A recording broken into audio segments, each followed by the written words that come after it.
Le Gaon de Vilna se marie très jeune. Il va épouser une femme qui s'appelle Hanna.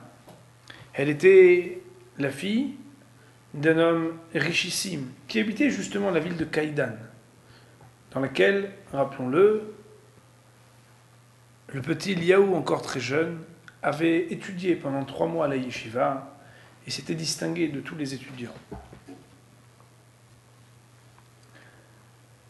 Bien entendu, Hanna considérait à sa juste mesure l'étude de son époux et faisait tout pour qu'il puisse encore grandir dans la Torah. Il s'adonnait à l'étude le jour comme la nuit, et plus les années avançaient et moins on le méconnaissait. Tout le monde savait que Rav Eliaou de Vilna était un homme extraordinaire dans son érudition et dans sa connaissance de la Torah. Alors, les premières années après le mariage, les 6 premières années, le Gaon de Vilna avait l'habitude de finir le chasse, c'est-à-dire les 2700 pages du Talmud chaque mois. Plus encore, et pour les spécialistes, nous pourrons réfléchir à ce que le Gaon de Vilna, chaque Shabbat terminait, les traités de Shabbat et de Eruvin en 24 heures. À chaque fête juive, il terminait le traité qui parle de cette fête. Et le jour de Simchat Torah, ou bien le jour de Matan Torah, c'est-à-dire la fête de Shavuot, du don de la Torah, alors c'était jour et nuit que le Gaon de Vilna ne voulait pas rater un instant de ces jours saints, qu'il savait être porteur d'une bénédiction pour toute l'année. Ces 6 premières années ont permis à Hanna et à Rav Eliaou d'avoir 2 garçons. Le premier, qu'ils ont nommé Shlomo Zalman, du nom du père du Gaon de Vilna, et le deuxième, Yehuda Leib. Après ces 6 années, qui étaient d'ailleurs prospères pour Rav Eliaou et Hanna, est arrivée une deuxième période beaucoup plus difficile. En effet, juste après la naissance de leur second fils, Yehuda Leib, le Gaon de Vilna a décidé de partir en galoute, en exil. Mais de toute façon, il n'était pas en Eretz Israël. Que signifie la galoute?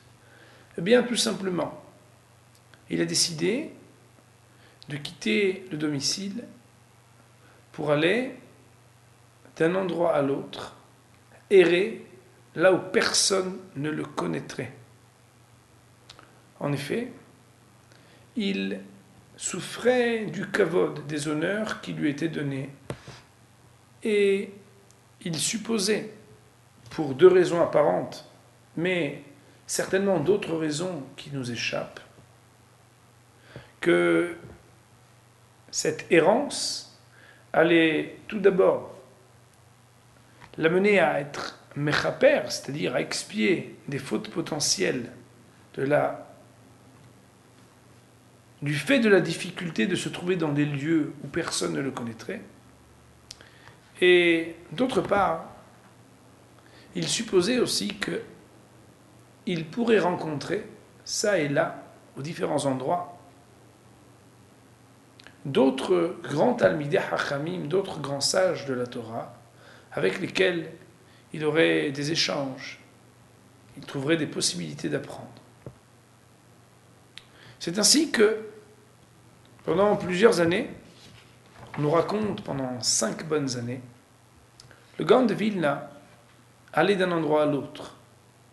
Chaque fois, il arrivait à la synagogue. Et après avoir prié, il se mettait de côté pour que personne ne sache qui il était. Lorsqu'on le questionnait, il ne répondait pas. Il voulait se faire discret. Il ne restait pas plus de 2 jours dans le même lieu, et parfois beaucoup moins, car le voyant arriver, habillé en haillon, dans la synagogue, le bedeau ou les responsables de la communauté pensaient que venait un nouveau pauvre, aux besoins duquel il fallait subvenir, et donc, sans avoir de bons renseignements sur lui, il n'était pas toujours très avenant avec le Rav Eliyahu de Vilna. Le soir, il avait l'habitude de trouver une petite auberge, dans laquelle il prenait un lit, enfin, un peu de paille sur laquelle il dormait, et le lendemain matin, après avoir prié à la synagogue, et dans le meilleur des cas, lorsque c'était le deuxième jour, alors il quittait, il partait.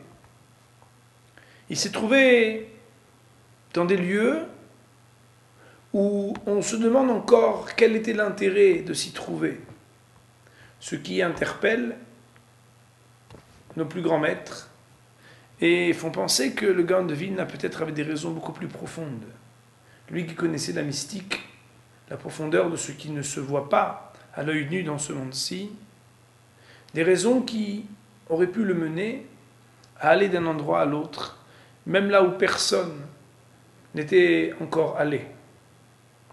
Il a dû souffrir parfois de honte, de déconsidération, et très souvent, comme on l'a dit, du manque d'hospitalité de ceux qui ne le connaissaient pas.